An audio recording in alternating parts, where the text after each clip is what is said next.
Hello, everybody, and welcome to this Xbox Life, episode 328, Xbox on Windows 10. I am one of your hosts, Mark, aka Wingman709, and with me, as always, is my good buddy, Rob. Hey, what's up, everybody? This is Rob, also known as Prestar. Hello, hello. And with us also is our other good buddy, Brun. Good evening. BJ Swick 33. How is And it? I swear I'm hearing it, like, coming through Oh, somebody's... sorry. That's my fault. I didn't turn it down. I was like, am I hearing I was myself? It was checking. real quiet, but I was like, I swear I could hear it. I was checking the audio just to make sure, and I forgot to even turn it down. So, All right, well, welcome to the show, everybody. As always, you can check us out at thisxboxlife.com, and of course, you can always support the show by doing all your shopping. I mean, everything you possibly could want. Do it at Amazon using our affiliate link at thisxboxlife.com/Amazon, or by going to our website, click on the Amazon link. It will take you to the store. And just for clarification, because we got a lot of questions on this. Our affiliate link defaults you to like an Xbox One page, like buying an Xbox One, which you are more than welcome to do. We would appreciate it. But you can search for other things once you're there and buy something cheaper like a video game or something. Or you could buy a big jumbo 70-inch TV if you want. Or a But big jumbo jet. that would be awesome. We could retire. So no, you don't have to buy the Xbox One, but it just defaults you. We have to send you to a page, so we thought it was appropriate to send you to the Yeah, console page. But so if you hopefully that helps out some questions. We don't expect you to buy Xbox Ones, but like I said, you're welcome to. And if you buy one, buy it from us.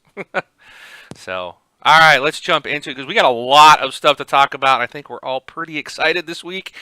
So let's just get done with what we've been playing, and we'll start with Rob.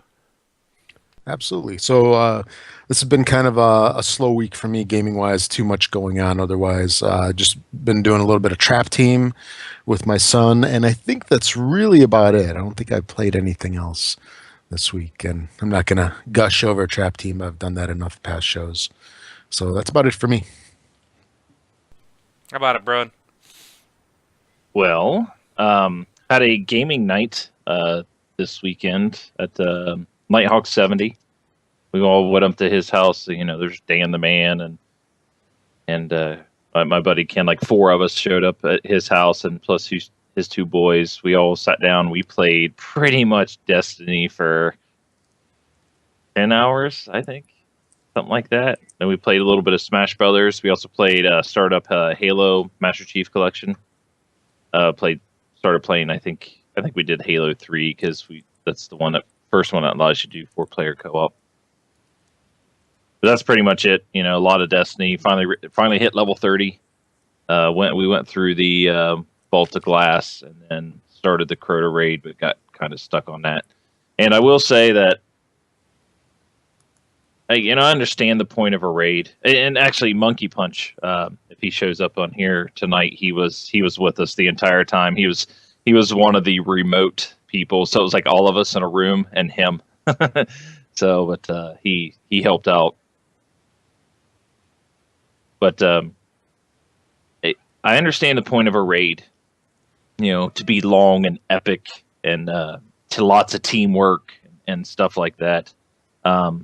But I will say that I'm not exactly sure, and people may disagree, and I'm curious on what you guys, I don't know if you've done the raids or not in Destiny, but I don't know if Bungie's done it right because, I would rather have like a longer raid where more, where you go through and you're doing things as a team versus the just almost impossible parts, like 3 parts of a raid, and all three of them are just like practically, no, I don't want to say impossible because you can do them, but so drastically hard and ridiculous on what you have to do to where it actually makes it completely just horrible to do.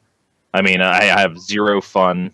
I don't want to say I had zero fun, but I mean, it was making me like dislike the game.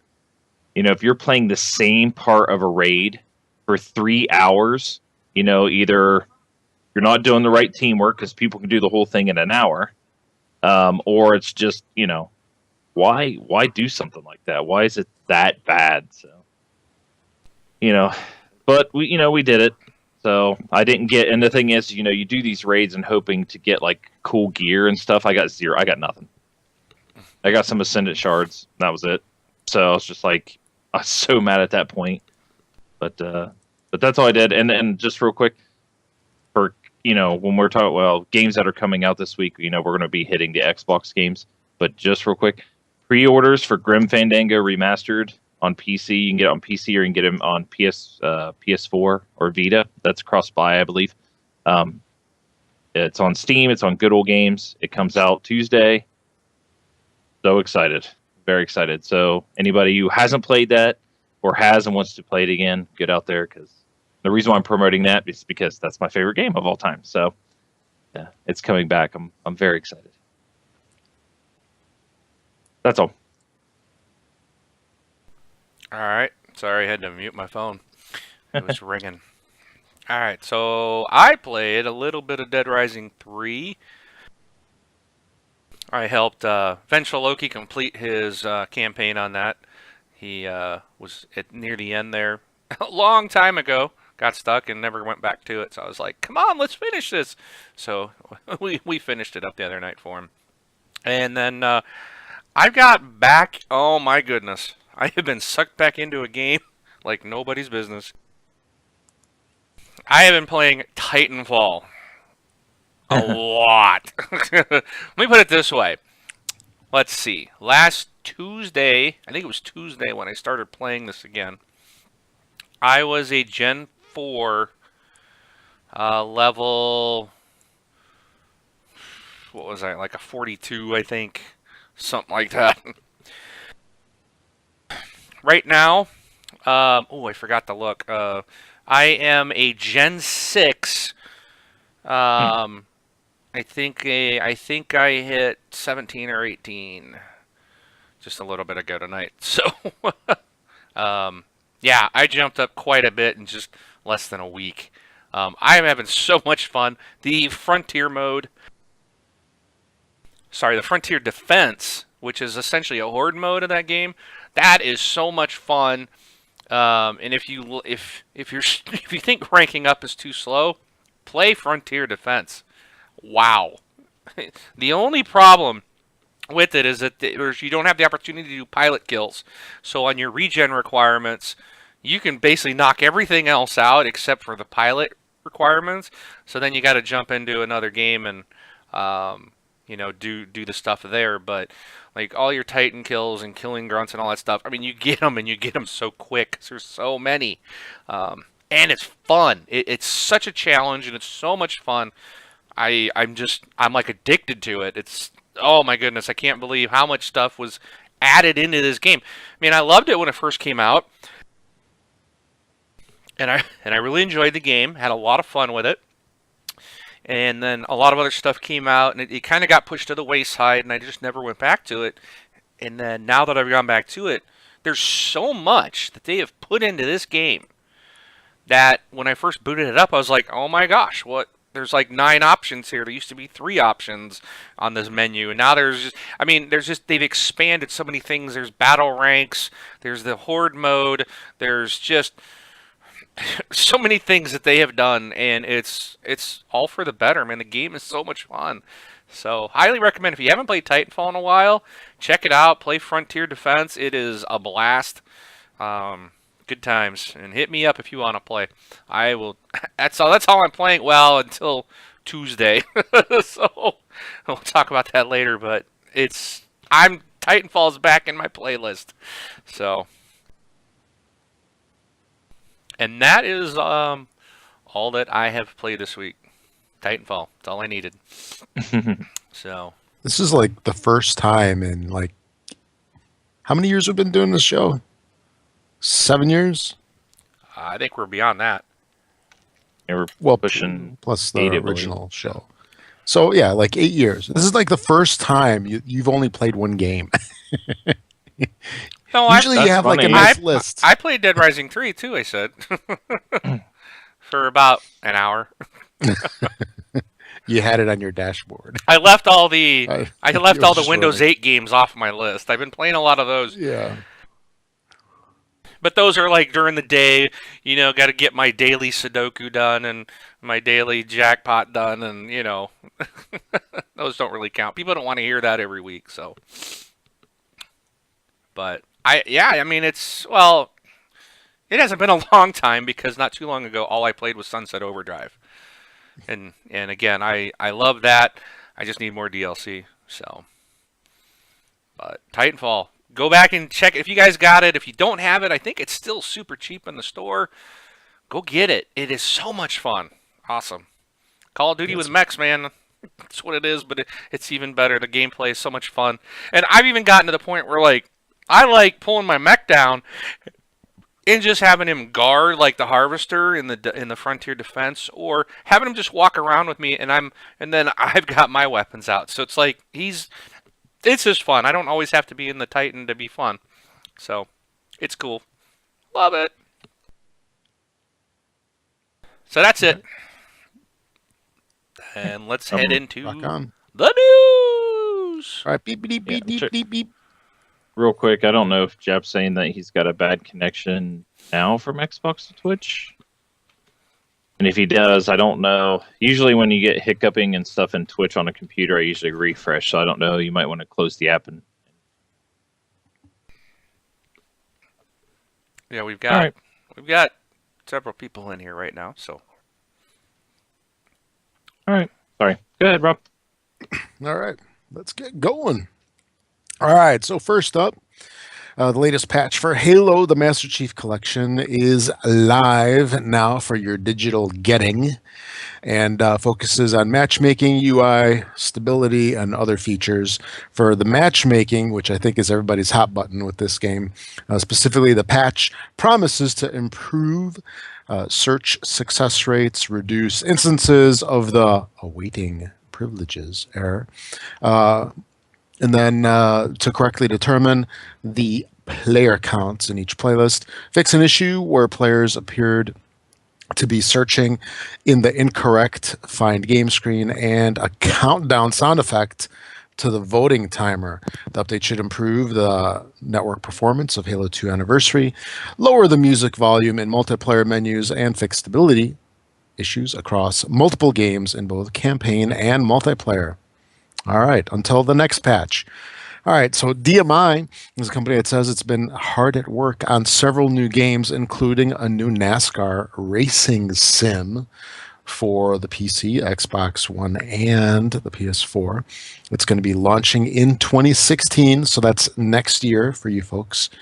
Prior to the agreement with DMI, Technics, I believe is how you pronounce it, had been working on an online-only update to its NASCAR franchise, which will be released this spring under its own label.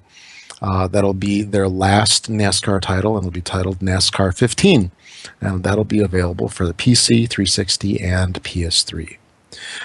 Double Damage Games' Rebel Galaxy has been announced. It's been announced last year for the PC, PS4, and maybe the Xbox One, but now it's been confirmed by the developers that there's also going to be Xbox and Mac port of the game. If you're wondering what that is exactly, it looks like it's a mishmash of a whole bunch of different stuff, including an RPG, space combat, and trading sim. I'll look for that in 2015. Battlefield Hardline is going to be coming out on PlayStation 3, for Xbox 360, Xbox One, and PC on March 17th. It's going to have 9 maps and 7 gameplay modes. I'm not going to go through the whole list on those. If it interests you, check them out online. Now, there's been a lot of controversy over what Phil Spencer wore in the Windows 10 what do you call that, press announcement or discussion, seminar, whatever it is, because he wore a Battletoads t-shirt to the event. Everybody always says that there's a message to all his shirts whenever he shows up on any public forum. So what exactly does that mean? I guess we'll have to see. Could a Battletoads game be on the horizon? I think the smart money is yes. Or he really likes Battletoads. One of those two. Then Ori and the Blind Forest has a release date. It's releasing on March 11th for the Xbox One. So it's about 6 weeks away. I'm very excited about this game. Definitely looks interesting. Then Unmechanical Extended is going to be coming to Xbox One first this month. It's a side-scrolling puzzle adventure exploration game that has a cute little hovering robot who has to solve all sorts of puzzles and bypass all sorts of traps as he tries to escape a whole crazy underground complex. There's going to be a whole bunch of non-linear environments along the way for the robots to traverse. I'll look for it at the end of the month. I believe this would be next week, not this week, on the 30th of January. And it looks like it's going to be $9.99 dollars and euro. So depending on what region you're in, right there, it's going to be $9.99.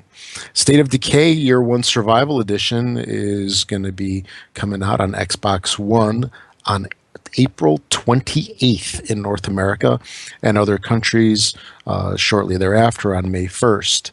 Microsoft has confirmed the U.S. price of $30, and owners of the 360 original version of the game can get a 33% discount off of the Xbox One version up until June 30th. So you get $10 off, $20. This is definitely an awesome game. Definitely check it out. Borderlands: The Handsome Collection has been announced. It's going to basically be Borderlands 2 and the pre-sequel for Xbox One, which Mark is extremely super fond of. And it's going to have all of the current DLC. The collection is going to be out for Xbox One on March 24th in the United States, and March 27th everywhere else. A free-to-play PC MMO, All Points Bulletin Reloaded, or also known as APB Reloaded, is coming to the consoles. It's planned to launch on the PS4 and Xbox One in the second quarter of 2015. So what is that, April through June, I think? Yeah. Or do they do that funky split where like second quarter is actually at the end of the year because the first quarter is in July, starting in July? Yeah, who knows? They all seem to do it different. Yeah.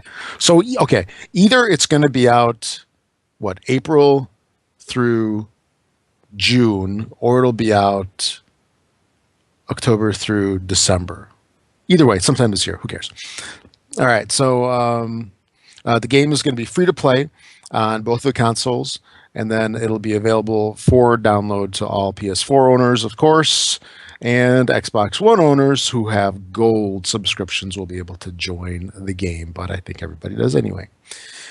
And then, as promised last year, developer Red Lynx, I think a lot of people are getting excited just hearing about that name right there, has added online multiplayer gameplay modes to its stunt platform motorcycle game, Trials Fusion. In a new free update, the new multiplayer options support up to 8 players. That's a lot. And include 3 gameplay options.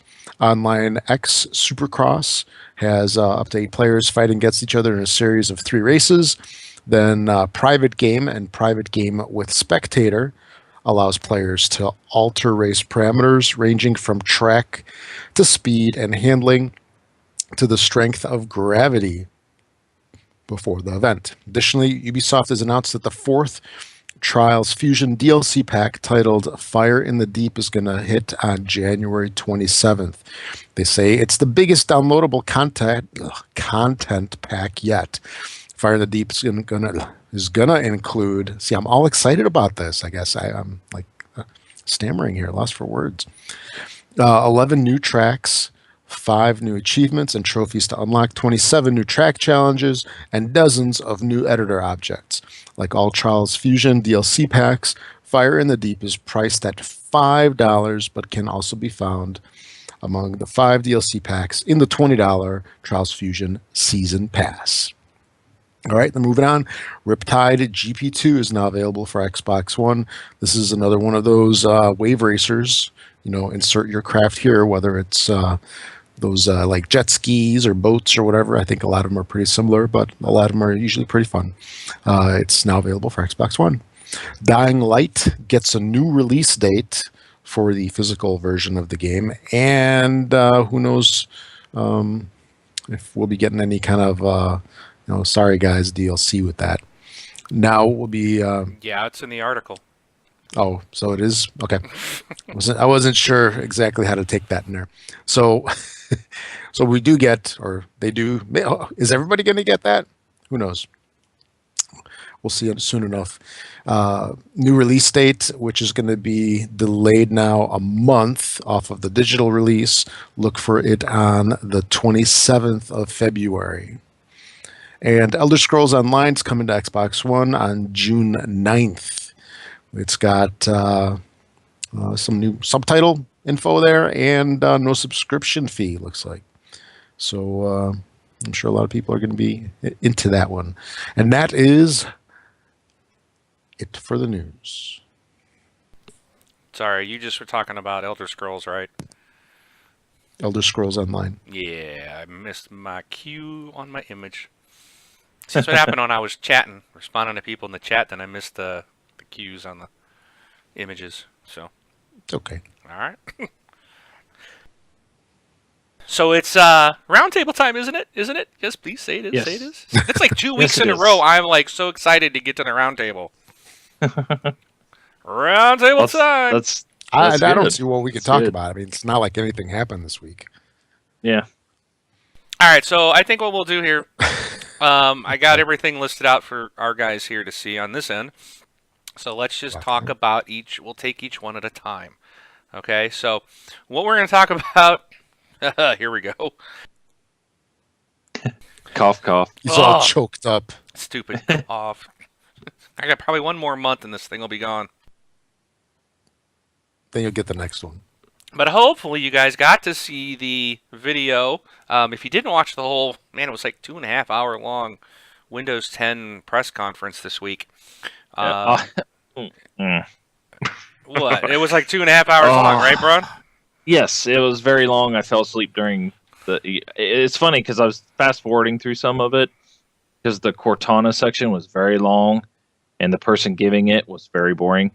And then right when Phil came on, I fell asleep. So Oh, you missed the best 20 minutes of the show. I know, Wait, and I I think haven't he's went saying back. that Phil bored him.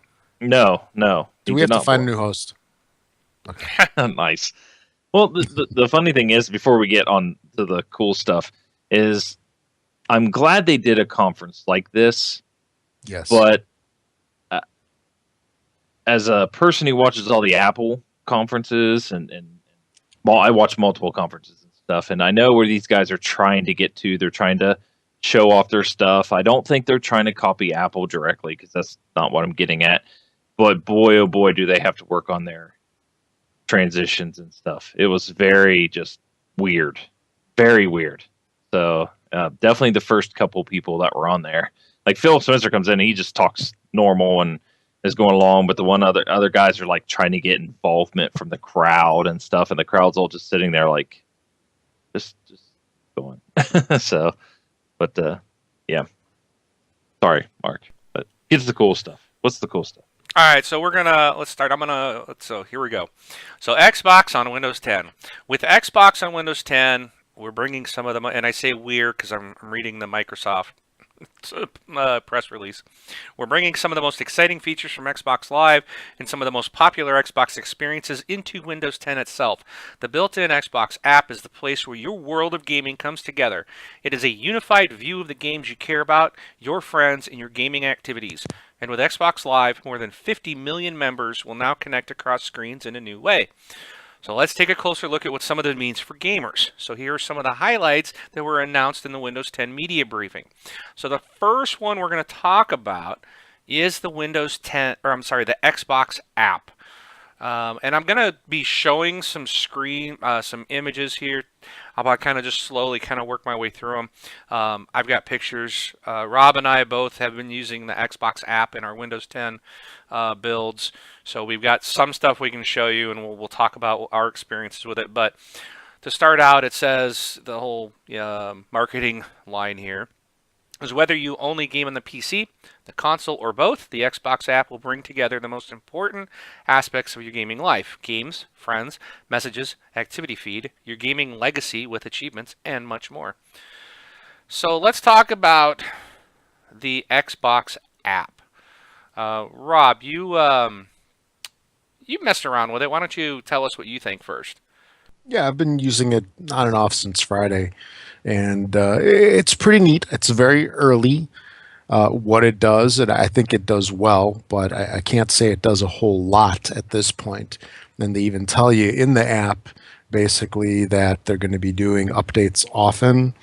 And I think everybody who runs this thing right now has to understand. Windows 10 is it's not even beta right now, really. And I think the same goes for this app, but it works well.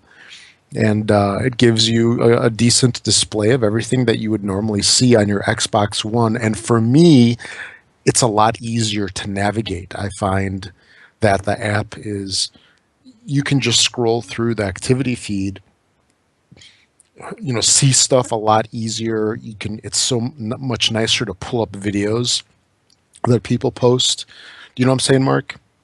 Yes, I do. Or yeah, it's I I can't say it's a horrible experience on the Xbox One, but it's so easy on the PC. Just that mouse navigation. Oh, let me look at this one. You just click it and you view it. Okay, let me heart it, or you do comments on things. It's just so much easier with a keyboard and just viewing it on the screen. Yeah, and let's see. Eating Wisconsin said the app sounds like what Smart Glass should have been. I felt it is like Smart Glass enhanced, or it really looks like Smart Glass. It's the next evolution. Yeah, it is. It's the next evolution. So Smart Glass, I think, was the kind of interim version of it, and I think Smart Glass is going to get renamed Xbox app on all your devices. So I think this Smart Glass, it's meant to interact with games. I don't think this one is, right? That's true. You can use Smart Glass on some games. I don't know if a lot of people have done it. I do know that's right. Dead Rising 3 did it. I remember using my Smart Glass on my phone to be able to unlock or do. I actually was able to do extra missions in the game by going into Smart Glass. It actually opened up extra missions in the campaign. So, yeah, that's true. But I still would expect that those would be renamed. I still think it's going to become the Xbox app. And you would just use Xbox app to do the same thing what Smart Glass does. So I think Brun's right. It's the next evolution of Smart Glass. Sure. Yeah, and I love Smart Glass like on my iPhone because messages. I mean, anytime I'm typing things into my Xbox and everything, it's like it's just another communication tool to my Xbox, another control. So and this here just seems like this here. I don't know. Like if the way I use Smart Glass, I don't see this app here, like on a PC, being a replacement of Smart Glass, like on my iPhone. But if they just rebrand it and make it that way, then that's just fine. But this here, to me, what I see is the Xbox app, or this app that's coming out. I just see it being what used to be like live on Windows. This is Xbox Live on the PC. And when we get to talking into like stuff, it's not Games for Windows Live. Phil Spencer even said that in his thing, that this is not Games for Windows Live. This is Xbox Live. It is so and because Games for Windows did have a lot of, like, you could chat people, you could see what they were playing, you could see your friends listing your achievements and stuff. This goes beyond that. Oh yeah, and this goes very much beyond that. This puts them in kind of the same world, and we're gonna, as we go, we got other topics here that'll kind of show you proof of how that's going to come into play. But one thing that's neat about it is, if you, with this now app integrated into the OS, like when you get a message, a friend sends you a message, it'll pop up like your little, like you get an email or you get a Twitter or you get a Facebook. Like I get notified Facebook, I get pop-ups to let me know someone sent me a message or something. That's going to happen. I mean, you can get that now with Smart Glass in Windows 8, but it's, it's going to be native to the application. or to the OS. So you're going to get that type of stuff. And it's definitely easier to use. I like the way it's laid out. Yeah, Um, makes sense. it does look nice. There's you can see, as you see, I'm right now they see Rob's, and then now they'll see my like gamer page or whatever. So it's just got nice information. It looks good. It's easy to read. You've got all your friends down the side. I also noticed, Rob, I don't know if you noticed it. I went to the Titanfall page and it said follow, and I'm like, what is that? Is it kind of like thinking of like Facebook, where you can follow a game? So I think that's coming. In fact, here they'll be able to see it now on the screen. If you see, get the Titanfall banner at the top, and on the far right it says follow. Now I clicked it and it didn't do anything, so I think that's a feature that does not yet Early. work. But it's interesting because it makes me wonder. Okay, so if I follow that, am I going to get some kind of news about, hey, new DLC has come out? Is this going to be in here, kind of like what they publish on a Facebook type of thing? A lot of like Bungie has their Bungie.net is very Facebook-ish, if you ask me. I think a lot of places are doing that with activity feeds, and it's all about what's going on. I mean, that's what they are. The Xbox activity feed. It's essentially, here's what your friends are doing right now. Here's what everybody on Facebook's doing right now. It's kind of that same thing. So I'm curious to see what the follow will actually do.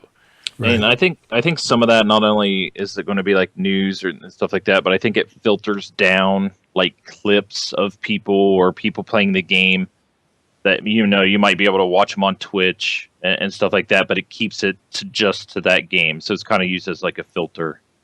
But yeah, and maybe yeah, that's going something to like tie. that. Yeah, it might tie into Twitch or something. So yeah, it's just cool. I noticed it. I'm like, ooh, I like this. What's it do? And I click, and it's like, it doesn't do it yet. So, but And people are starting to comment on your 55% completed. Carbide got you on that. I see that I am. See, there I was playing an Earthstrike during that picture. The last picture I was watching TV. Yeah. Oh, there I am. Look at that. See, it shows you're watching TV right now, and Mark is on Twitch. Oh. Cool. Have you guys tried? I know some of the features are getting put in now, but have you guys tried sending messages to each other or using like the game, like the chat? I sent a message Party to chat? Carbide in it, and it works just as if it's just like Smart Glass. I mean, Smart Glass. Yeah. If you send a message on Smart Glass, it's identical. Really, Is the you be able to jump into a party from the PC? Is that working yet, or? I have not tried that. I don't know if you can do that. We should Not try that. yet, We maybe should not try yet, that. I'll tell you what, that's one of the features I'm very excited for, because everybody who does PC gaming, like TeamSpeak, Ventrilo, you got Razer Comms, you have Steam Chat, you have like all these different clients and things like that. Now, I'm not saying that this is going to take over the world or anything, but it will. Yeah. Well, I use Axion, the Axon. Can't think of the name of it right now. It is called Dolby Axon. I use that one because it's like Dolby Digital type chat, and it's really cool. But this one here, I can just see like if it's going to be built into Windows. Like you don't have to worry about another application. And when I'm playing Battlefield or something like that, I want to pull in one of you guys. I could just use that, and it's going to work. And it's going to work. So and it's going to be free. So, but what's the party size now? Is this still 8, or did they increase it in Xbox One? That's still 8. Still 8. Yeah. So right there is kind of like, I guess, one of the downfalls, but that's if you need more than 8 people. So I'm very excited for that. Which one's next? So Rob, you want to take the next one? Sure. All right, so Xbox Live and multiplayer across devices. Xbox Live is social, interactive, and seamlessly integrated directly into Windows 10, bringing gamers the experiences they love across devices, like multiplayer gaming on Windows 10 against players on an Xbox One, and messaging and chat with friends. Developers will get full access to the Xbox Live API, making it easier to create more powerful gaming scenarios across devices. That's pretty sweet. Yeah, now we need to point out the fact that he said multiplayer gaming on Windows 10 against players on an Xbox One. Now, this isn't the first time it's been done because No. was it Shadowrun? Shadowrun. Yep. What did that on the 360? And I enjoyed that game. I was kind of sad that that didn't work out to be a very popular game, but I thought it was pretty decent, and it worked really well.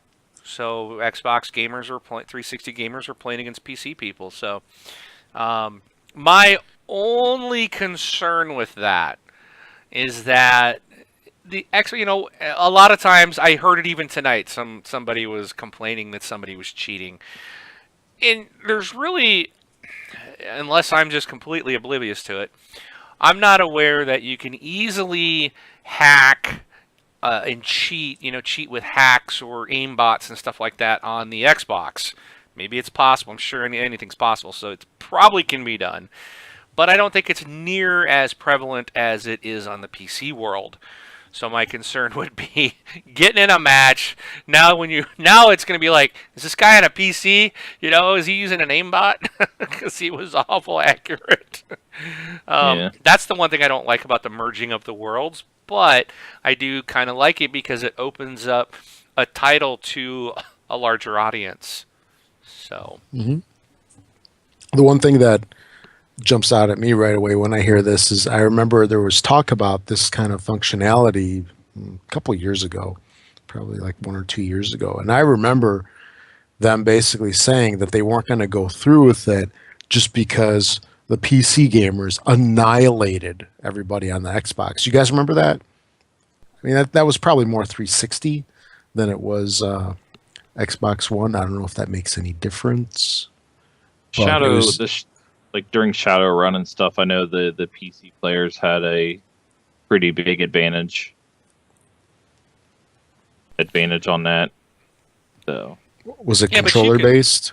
But you can code that type of stuff in because I believe that they had done some kind of coding to try to help on the controller side. Okay. But I mean, I've seen some pretty impressive people playing with a controller. Oh, for sure. Doing some pretty impressive, headshot. Yeah. Watch some of the Call of Duty stuff, or, no scoping. I mean, you can do it on a console, then, Yep. I think it's all what you choose to be. People say, oh, mouse and keyboard is so much more accurate. You know what? I don't think it's any more accurate than a controller. When you got someone who's really good at a controller and you got someone really good at a mouse and keyboard, I think it really, what's the difference, Yeah. But there's in my mind there's only parts and pieces where the advantage comes in. Like if you're talking sniping and things like that, like I guess mouse and keyboard would have an advantage because you can do some finer movements. I've and this has come from experience. Like I've jumped from PC to back to the console and stuff like that, and that's where some of the things comes. Is yes, finer movements. I agree with finer that. movements. The only other thing that it comes and really there's a way to adjust for this, which is fine, is that if you're coming up and you want to turn quickly to the left or to the right, depending on the speed of your joystick, which you can increase that sensitivity, but then also the mouse, has sensitivity where you can spin a lot faster. But I mean, it's just like little things here and there. But when you're like in close quarter matches or just normal run and gun Call of Duty, to me, and if you're not sniping, it's going to be pretty fair fight. So All right. So, Brian, you want to take the next one? Yes, game streaming. Thanks to the deep integration of Xbox on Windows 10, games on Xbox One can be streamed through your home network to your Windows PC or tablet, anywhere in your house. Xbox One gamers will now be able to play many of their favorite console games on their PC. And many Xbox One accessories will work interchangeably on the console and PC, with more on the way, so you can customize your experience in whatever way you see fit. So, a lot of people, like, I've seen a lot of people talk about this already, and they're wondering, like, is it going to be two-way or is it just one way? The way this reads here is it's going to be, I can sit at my PC, stream from my Xbox to my PC and play a game over here. Now, or on a tablet, you know, if I'm laying in bed, I can stream to a Windows 10 tablet. But, you know, like, I was trying to think of, like, well, when would I actually want to do that? And I could say, well, my Xbox One's hooked up on our main TV right now. You know, my wife wants to watch one of her shows. I can come over here and I can play the game on my PC because I know it's going to be able to handle it. It's going to be able to play it. The one question I have is, if I'm running TV through my Xbox, can I still play a game through my PC? And the way they have the Xbox One with the multiple OSs running on there is I should be able to do that. You guys know what I'm saying there? I would expect it to work because that's exactly what it's. I really believe that's the exact main reason for it. Okay. The Wii U can do it to the gamepad while you're watching TV. You know, of course, the TV's not running through the Wii U, but you know, I think it's just a signal coming in. It doesn't. It's a pass-through. Yeah, it's a pass-through. So you're still using all the OS resources for your game that you're streaming on the network. So that's perfect. Exactly. That's perfect. I think it's very excited. Yeah, and I think, you know, I've had people asking in our Facebook group, well, this is stupid. What's the point of this? When the exact reason you just gave is perfect. How many, you know, if I didn't work from home and, you know, have a man cave, then my Xbox One would be on the main house TV, you know. So then it's like you got to fight for that, you know. Yeah. The wife and kids want to watch something, you lose out, you know. And now you can go, okay, fine, I'm gonna go and play. I'll play Titanfall on my computer then, you know. So and then the tablet, like laying in bed with a tablet, just sitting there, you know, just getting some smaller, you know, some games in. Peggle, baby. Like that. Peggle 2. And the thing is, you know, this is probably that's when people started talking about, like, what about going the other way? You know, and if you think about it, they should be able to go the other way, or hopefully they eventually can go the other way. So I can play my PC games on my Xbox One.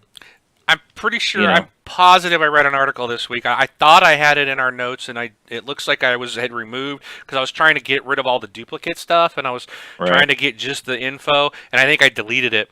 But afterwards, Phil Spencer was asked that question, and it's not anything that they can comment on at this point, but they're aware of that. Right. You know, that's kind of where it was left. I would highly expect it to go both ways. Yeah, they're going to do the one way first, and then they're going to flip the switch to allow it to go the other way as well.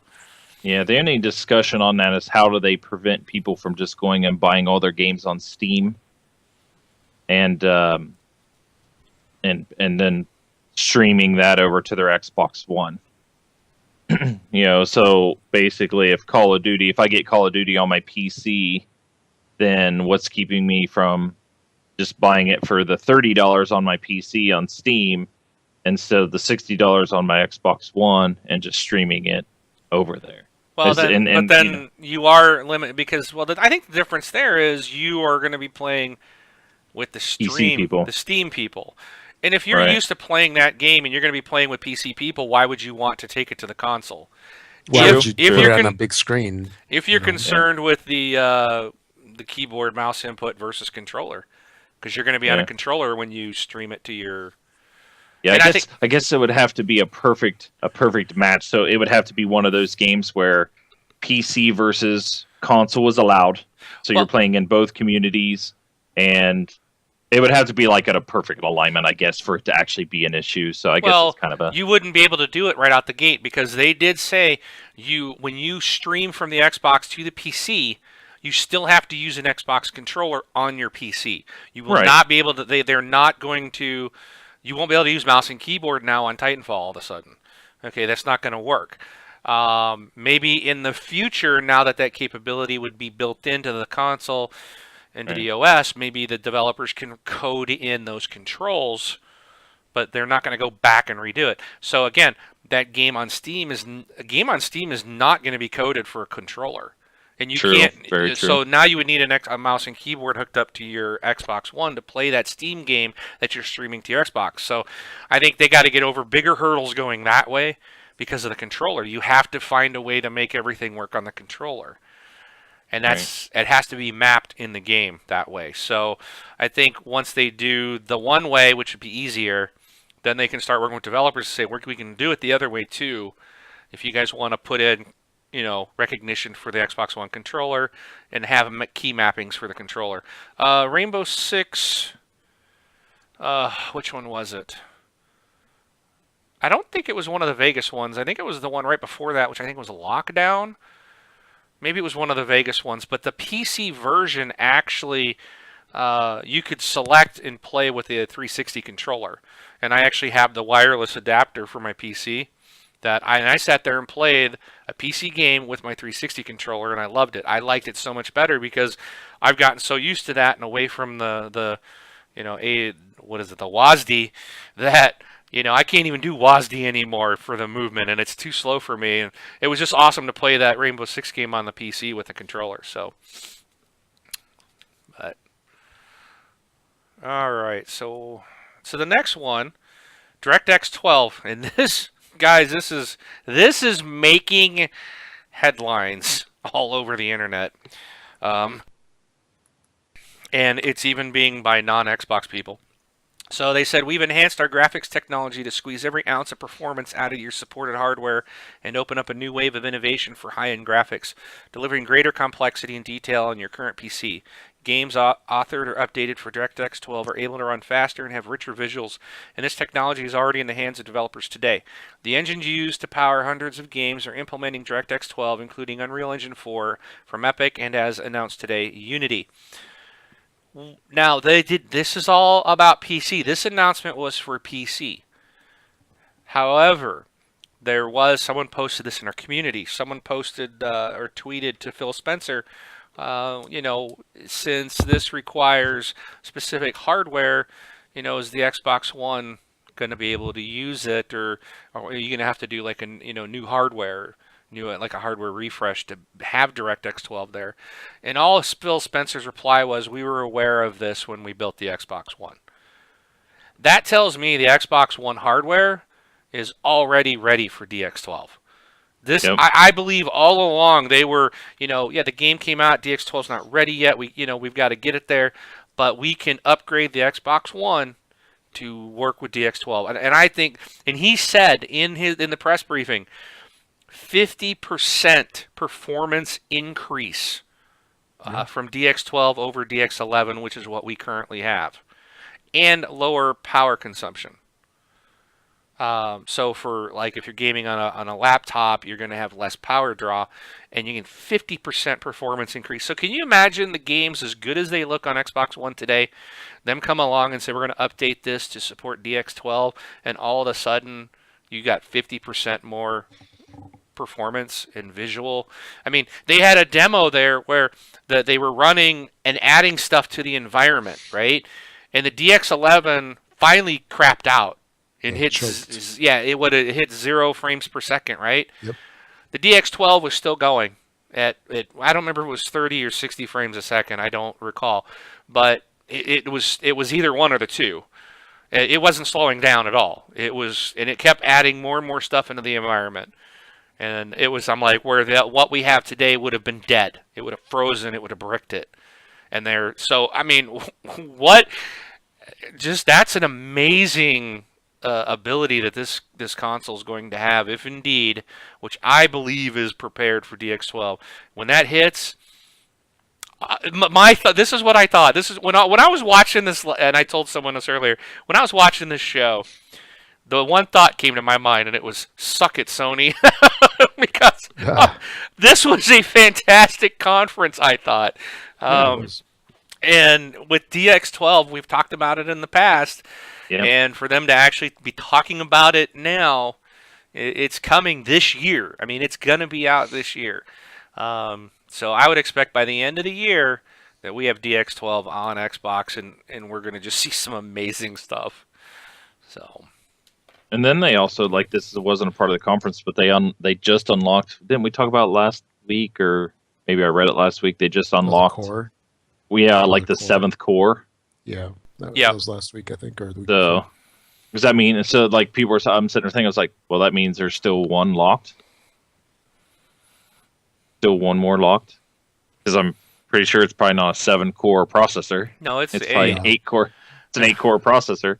You So, like in a virtual environment, like in my job, we deal with VMware equipment all the time, and you pretty much leave one core, for ESXi, or I'm sorry, for the system itself to use for virtualization.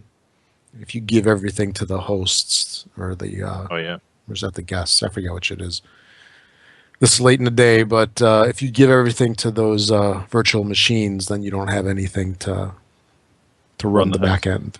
Yeah. but it's like, they're still unlocking stuff. Still unlocking stuff, and then these performances are going to come. I mean, this thing's going to be a beast compared to what Yeah, already it is. It already is. So. Yeah, and the DirectX 12 piece is just something that's going to be turned on. I don't know if we'll really even notice it, just that the games look great and they work great. They could just flip the switch and not even tell anybody. True. Yeah. All So- right. And you know what? This is good when the Sony fanboys are trying to make light of it. Like, this doesn't make a difference. They don't like it when all of a sudden they're like, oh, this is no big deal. It's yeah, it is. Oh, for I mean, sure. they have a powerful system too. There's nothing Oh, stopping them from doing stuff like this. I mean, Yeah, they just don't have a name for the system like DirectX. Yeah. It just happens over there. So it's still nice to know this is loaded in the chamber, ready to be fired. Oh, I mean, yeah. in the console war, what would I mean? The PlayStation runs an Intel processor now. They have the same type of memory, type that we have. They're not split like the ARM, like they're one processor, cell processor or whatever. The PS4 is more like the Xbox now. Aren't they running DX12 as well?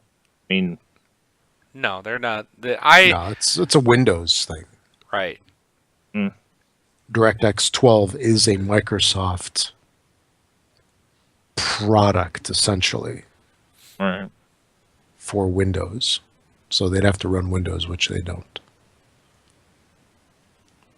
All right. I'm sure they're all Linux based or something. Yeah, Yeah. All right. some kind of Who's custom next? thing going on. All right, Rob, you up? Yeah. Game DVR on Xbox One. One of the most popular features used by gamers is the Game DVR, which gives simple access to recording, editing, and sharing out your most epic game moments. It's not easy or consistent to do that for PC games nowadays. We're bringing this beloved feature to Windows 10, now accessible by simply pressing Windows G with the games you love playing. Whether on Xbox Live, Steam, or other services, you can record, edit, and share game clips with all of your social networks. So that's kind of interesting there, that you can basically stream anything, anywhere. Yeah. It's not So, limited to just live. what do you think of that, Bron? Being a PC gamer. No, I think it's great. I mean, that's what we were just talking about. It's like talking about all the streaming and stuff that's going on. Like, Twitch is the big streaming, it's the top Right. of the line type of thing. And I was just talking earlier, I was just like, man, it's like there's 1,000 ways to stream to Twitch now. It's like, But this isn't You know- streaming to Twitch. This is just, I know. Yeah, This the is game just DVR. the game DVR. I like it because, I would think I'd do more videos and stuff than what I do now. Because I only do them, on the Xbox. But if I had my PC to be able to do them on, I think I'd probably make some more. But I think it's awesome. So There's other potential applications for this as well. It doesn't mean you need to stream a game. I could stream a router booting up or something. I mean, you can do anything. There's Well, again, this potential isn't business streaming. Applications. This isn't streaming. Well, yeah. This is I- just the DVR. sharing the but- clips. Yeah, I the misspoke clips. there.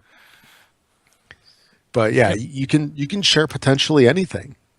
Even I don't know why you would want to do it, but I mean, you could do a Word document, or it's anything. There's excitement.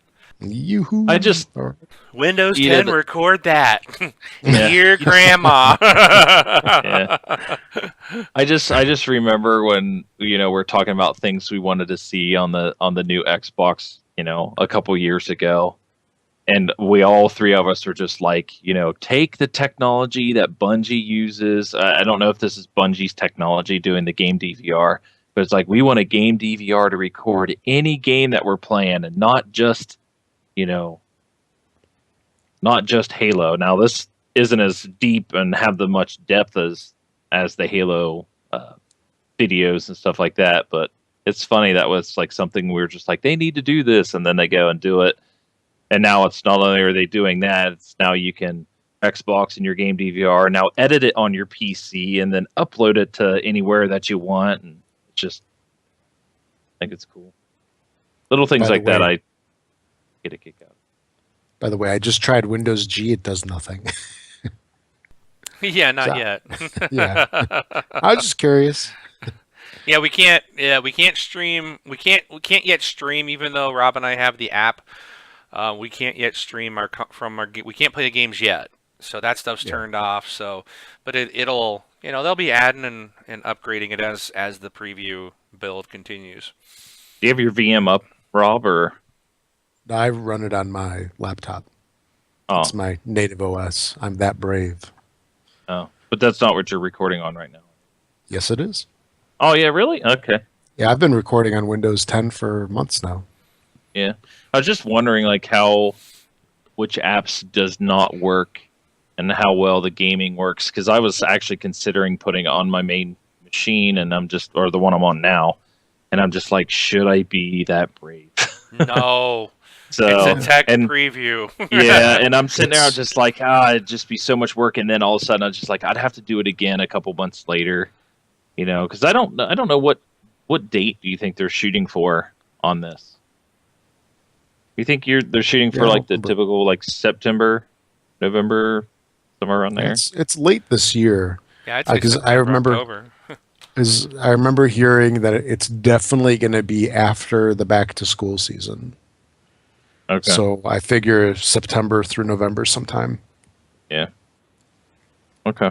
But yeah, I've been running it for months, and there's definitely issues, and I'm willing to go through the issues and fight with the OS to try to get it to do things, because there aren't any companies that will support it. So if you run into an issue, like a common issue I have with every build is getting my VPN software to work. But Yeah. I've figured out a couple of tricks with compatibility mode and which versions to use that I can get it to work. And I'm willing to put up with that. It was like on Friday night, I spent probably an hour and a half trying to get my Cisco VPN software to work. And eventually I did. But, it's not for the faint of heart. If you're not willing to dig in and struggle with it, it's definitely not for you at this time. Soon, in the next couple months, I think they're going to come out with a consumer preview. You might want to look at it then if you're interested.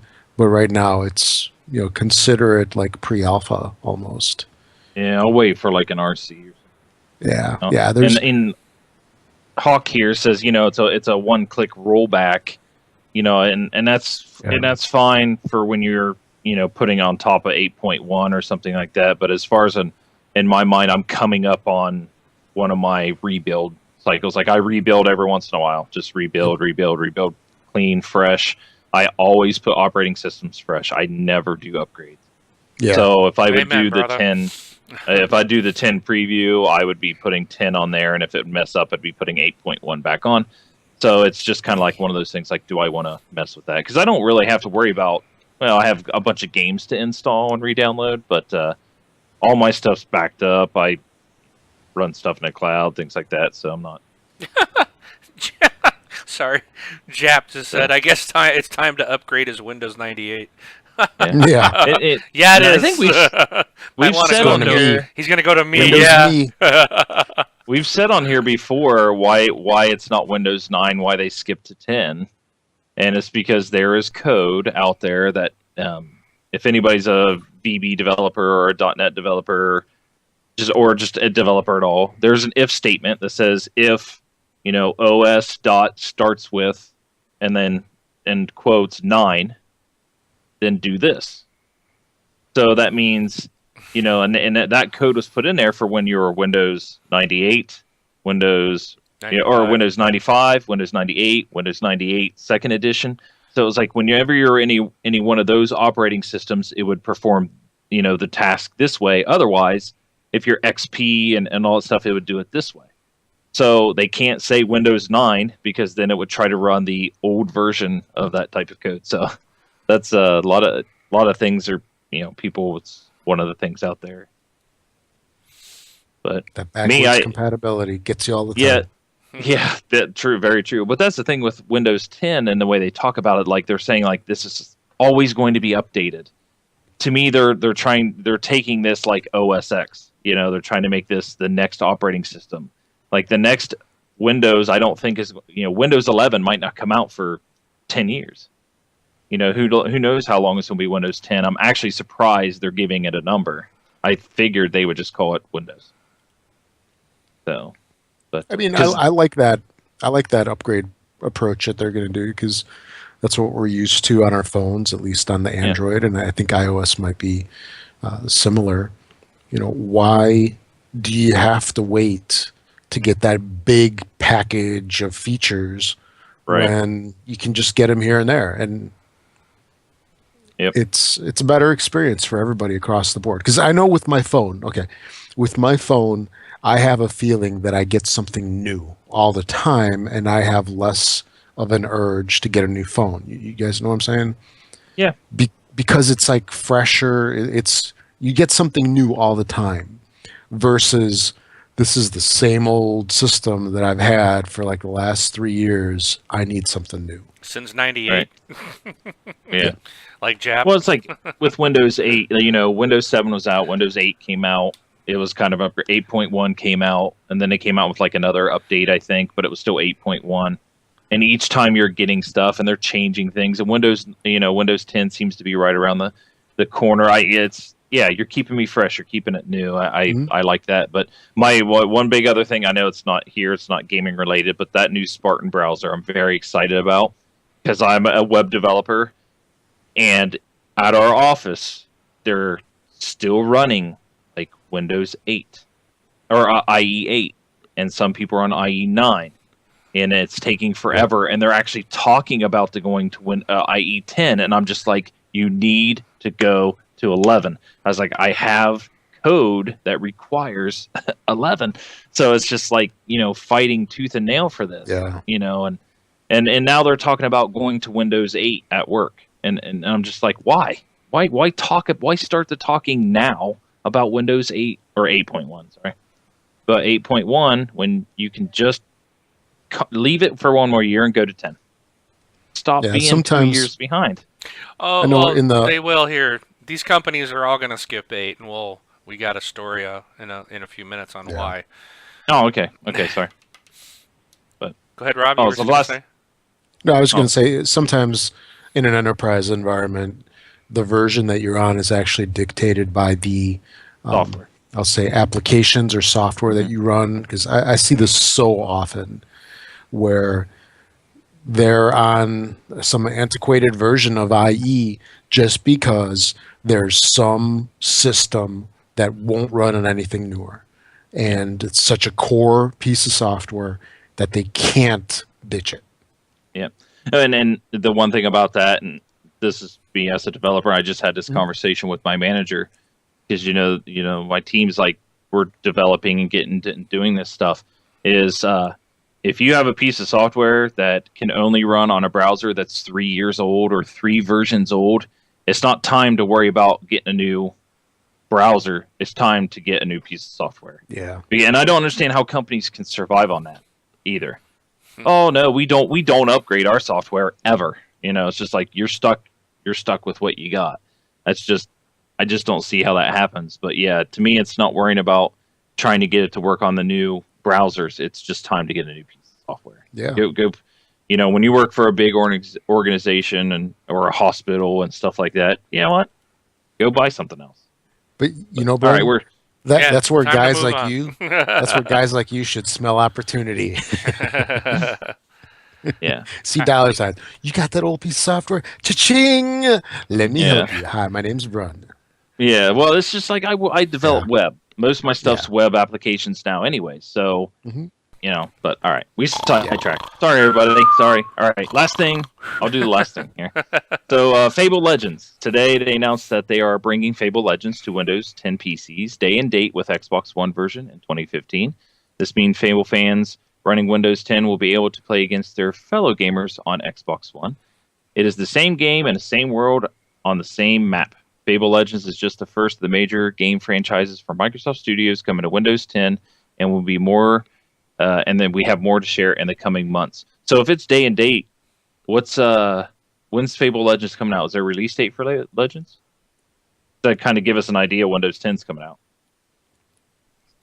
That's a good one. I don't think it has a release date yet, but I can look it It up. says they'll have more to share in the coming months. Yeah. Yeah, well, that's E3. They're going to be hitting it on E3. Or maybe the build. That's what I was typing in here. It's like I was one of the people that got into the Microsoft Build 2015 conference in San Francisco this year. I'm super excited.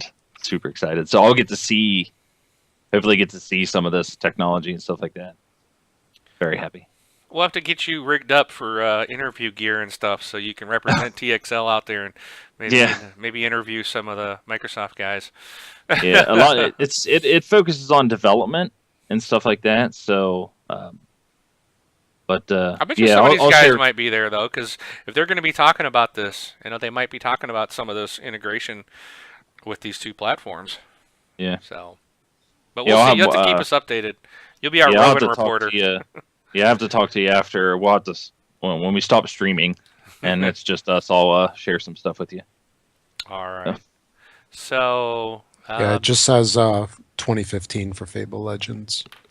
Okay. So figure around November. So. All right, so we're going to jump into our what I call roundtable section 2, and so that ends our Windows 10 Xbox coverage. We do have, well, not completely, but another thing that was big hit, and I still don't understand why. Maybe you guys can explain this. Was the HoloLens. This seems to be the one thing out of that whole conference that everybody's going gaga over. And the reason we're talking about it because it was nothing specific. This part has nothing to do with Xbox, okay? Right. But I could see it coming to Xbox. Essentially, it's a VR headset. So they weren't showing any Xbox-related applications or anything. It was just some kind of marketing video, and I've watched it a couple times, and I'm like, I still don't get it. But well, actually, it's more instead of VR, which is more like Oculus Rift. This is more augmented reality. Right. Oh, yeah, it's a hologram headset.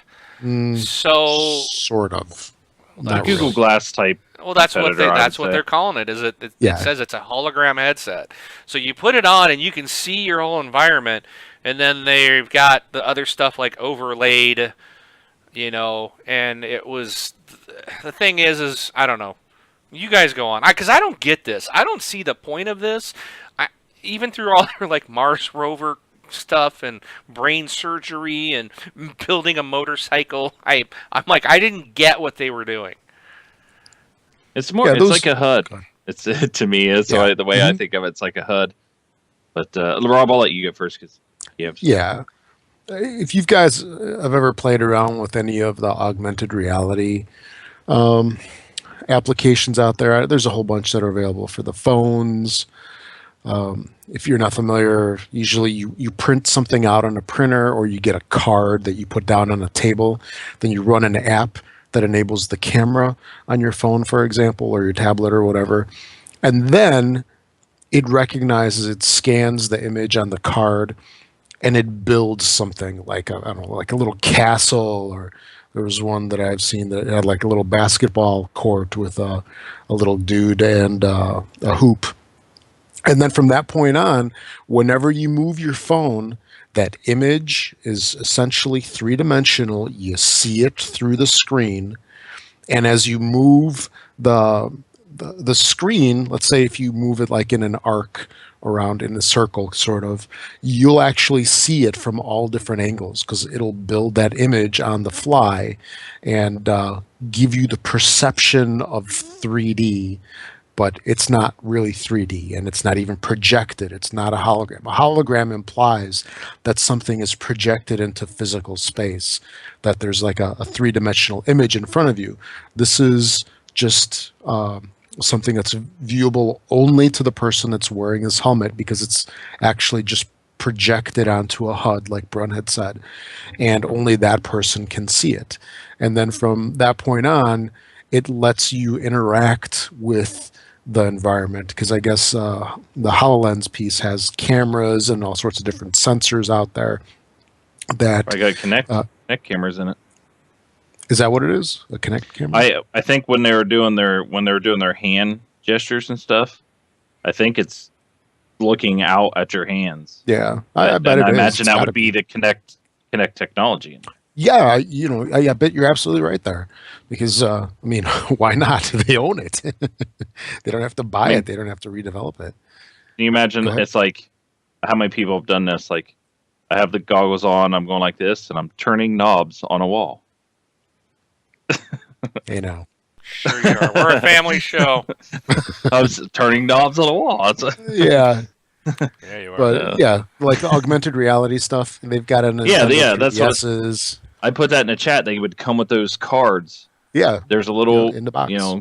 Envelope in there. You open, there's those cards, and one of them was like a thing, and a little Goomba popped out and was walking on the counter if you're staring at it with your 3DS and stuff. So Yeah. I mean, I liked the video. I thought it was really cool. Like when the person, I guess was walking through their house. I thought it was neat for if you have a job that deals with, should the person like designing something and they could see it out in front of them and kind of mess with it.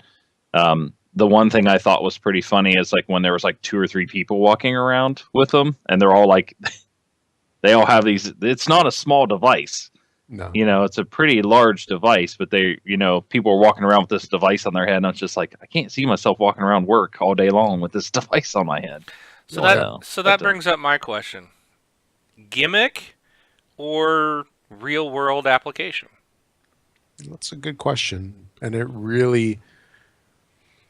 it's really dependent on the adoption rate of this thing, because you look at things like the Segway, you look at the Kinect, there's some, pretty cool technology in all these different devices, but they really didn't take off like they could have. And why?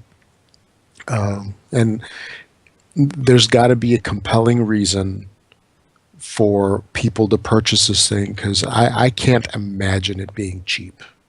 You look at Google Glass, which is what, $1,500 or something like that, and that is like simplistic in comparison. And Google and that's the only reason why right now I would say gimmick, unless it's in a work environment or a designer's environment or something. But to everyday person like myself, I don't see my wife getting it. And the only reason I say that is Google Glass. Google Glass is not out there right now. Not everybody's using it. Not everybody's wearing it. So what makes you think that this one is going to come out and trump and trump that. And Google Glass is small.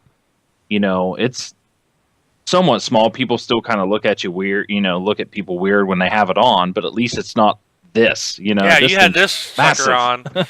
People be like, what the heck? You look like Yeah. LeVar Burton in Star Trek. What was Yeah. what was his name in that? Jordy LaForge. Jordy. Yeah, like he had the thing on. It's just Well, like he just had a thin band, but yeah, I know what Right. you're saying. But again, my From- thought is, what about people with glasses? I mean, a lot of people wear glasses. This is not a usable application for them. It's just like I 3D think- movies. It's I think not. it sits in front of your face. It's not right. like There's a pair of you goggles. can see in this image you've got the visor, you got that shaded visor, but then you look inside. There's a nose Yeah, piece and there is a set of glasses there. There's 2 eyepieces in there like a pair of Okay. glasses, and you can see that in the video. So it's like multiple lenses, if you will. There's that dark shaded tinted one, and there's 2 more pieces of Yeah. glass inside. So it's Yeah, almost like so- having 3 eyeglasses on, or 2 sets of glasses and then a big shader on top of that.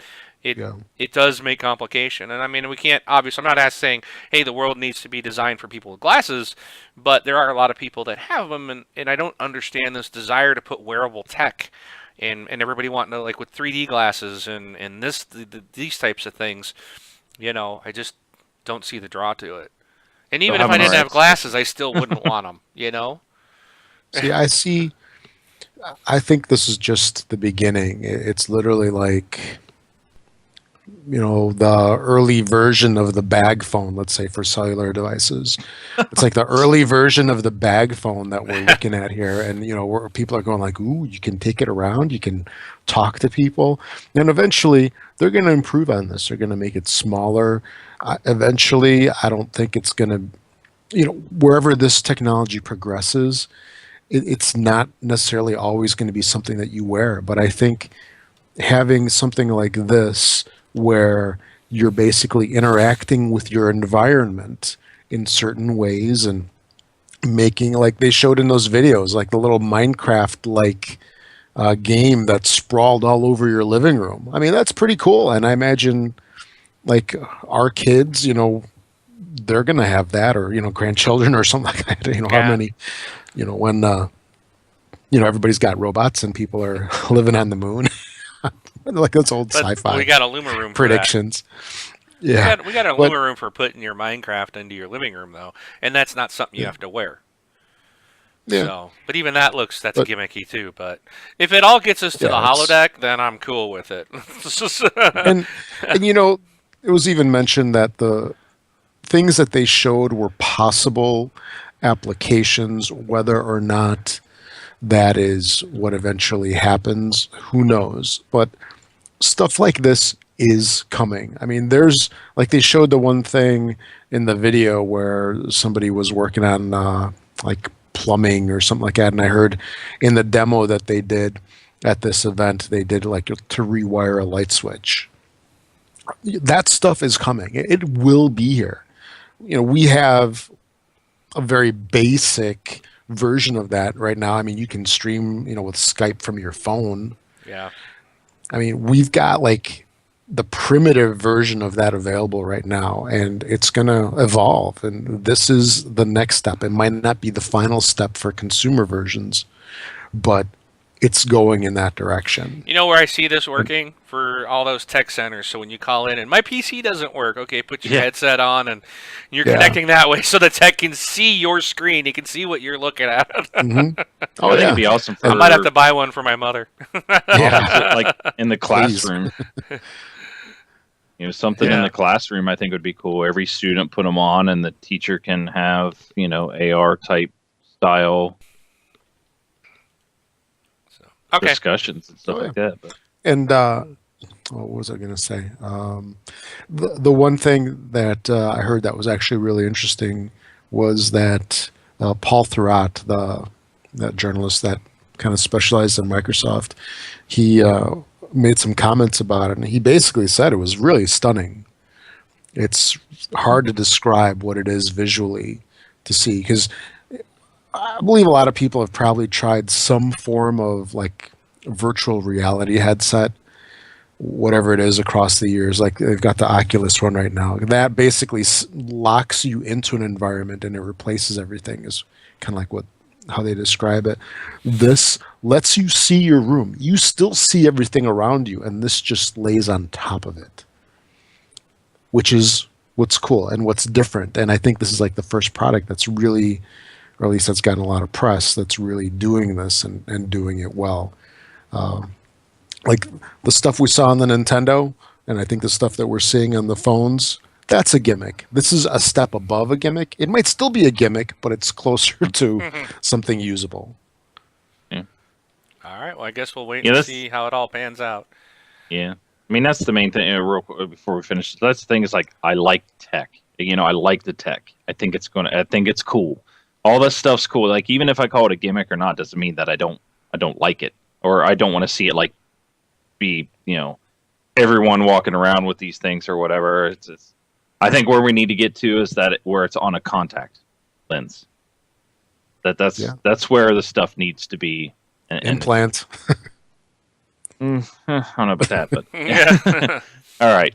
All right. So let's Excellent. move on to our last item, if I can get it up. And this is pretty cool, folks. Windows 10 will be a free upgrade for 1 year after launch for current Windows 8.1, Windows 7, and Windows Phone 8.1 users. I thought this was pretty darn huge. I mean, I've never known Microsoft to give away their OS. But if you are interested in this and you are not on Windows 7 or Windows 8.1, I would recommend getting there, and then you'll get your upgrade free to Windows 10, as long as it's within that first year of release. After that, they'll start charging. But I thought that was pretty cool. Yeah.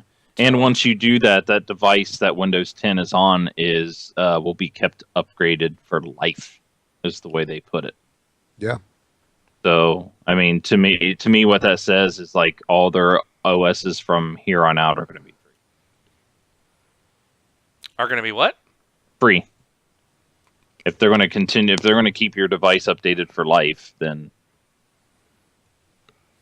it'll be upgraded. Yeah, but forever. how long is? That's what we long were is saying that? earlier. Is Yeah. Windows 10 may be the next OS for the next 10 years. So like. But it always, if it's 10.1, 10.2, 3, 4, for the life of that device, it'll be updated. So Like I said, we won't see a Windows 11 in a year or two. It'll be multi-year. Yeah. So, all right. Very cool. Let's take it into the community time. Rob? Right. Okay. All right. So make sure to check out our Facebook group. That's facebook.com, I believe, / This Xbox Life. If not, just search for This Xbox Life, all one word there, and it should take you to the group. It's a closed group so that your friends, family, and everybody else that might mock you for being a gamer, how dare they? They won't see what you post onto the group because it's only closed, or it's closed only so that the people that care will see it. Then you can contact the show by sending an email to contact@thisxboxlife.com if you want to send a message, question, whatever it might be. That's where you can do that. We also have a Twitter account. So if you're on the Twitters, make sure to follow @thisxboxlife. And we have a voicemail system on the website where you can leave a message that we will play on the show. That is at thisxboxlife.com. Look for the widget on the right-hand side, and it is mobile friendly, so you can use it on your tablet, etc., etc. Now, let's see. As far as feedback, we got a question. Actually, 2 questions from John. These are for Brun, too. Yes. Oh boy. The sports guy. Yeah, you're our sports guy. Okay.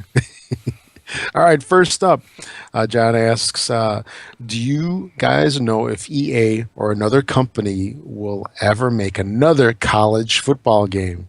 I know they lost a case against former players, and that's why they don't have a game right now. Well, Feedback? Well, the thing is the NCAA and a lot of the colleges decided not to sign a deal with EA for the next college game. So I believe that's kind of why it's fell through. Because without everybody signing in with that and going along with that, they can't use the likeness of the college, which usually came with the players, and then this whole thing with the players came in. So as of right now, I don't think the NCAA has any with making another deal. I think EA has to really go after it if they want it. It's very similar like how EA's lost the NASCAR brand as well. So that's why NASCAR we were talking about earlier. That's why EA doesn't make those. They made them for years, Right. and then NASCAR finally said, "Nope, we're going to go with somebody else because you're making a lot of money and just not doing anything." So as of right now, I do not think we're going to see one for a couple years, which is unfortunate because I loved the college football games, and I don't like Madden. So, but they better EA better watch it, or else they might be losing Madden or the NFL next time their deal comes. All right. Next up, he asks, when will a real baseball game come out that's not like a joke of a game, such as RBI baseball? Yeah, it's the same thing. EA or 2K, they all lost like their licenses with the MLB. So the only one that kept it was Sony. Sony's the only one that kept a deal or got a deal with the Major League Baseball to make the bigs. So if you want a good baseball game, you have to have basically a PlayStation. You mean MLB the show?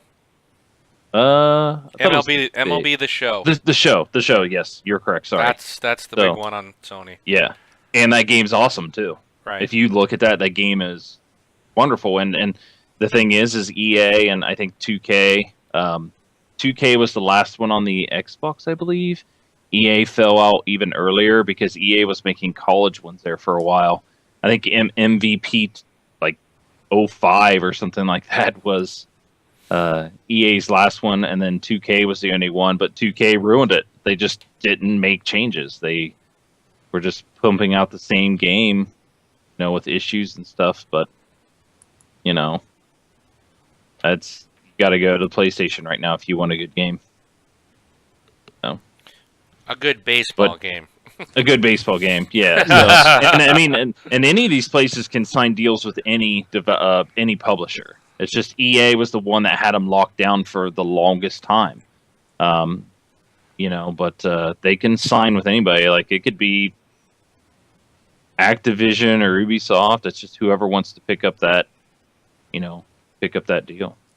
So, and Jap is asking, what is college football? So that is March college Madness football business. That's all. Right? Yeah, that's where they score 3-pointers. Well, I guess they can't have a 3-pointer. But college football's over for the year because Ohio State just won the national championship a couple weeks ago. If anybody forgot, by the way. Wow. Yeah. Maybe we'll title next week's show "Ohio State wins." 3 weeks ago, Ohio State won. No. Yeah. All right, let's hit the new releases then. All right. Retail releases for the 360 in the coming week. We're going to get Life is Strange and SpongeBob Hero Pants. For the Xbox One, we have Dying Light, of course, digital only. Digital only. Woot. We'll have that one on the list again in a month. And then iDarb is coming out, and that's that strange game that I looked at it and I'm like, I really don't understand this. I'll learn about it later. I guess you're going to learn about it this week. Yeah. So go ahead. No, I've heard people talk about iDarb that they really like it. So I don't know what it is, so I've not looked at it at all. Yeah, and I probably I've won't heard nothing because but good things about it. Dying Light's out this week, man. I got that installed, ready to go. You're dying to play Dying I'm Light. dying to see the light. Yeah. So So where might one purchase said games like Dying Light or Life is Strange or? That's a very good question. And a very good answer to that is on Amazon.com. And make sure to use the This Xbox Life affiliate link for that, so you can support your habit or whatever, and support your favorite podcast.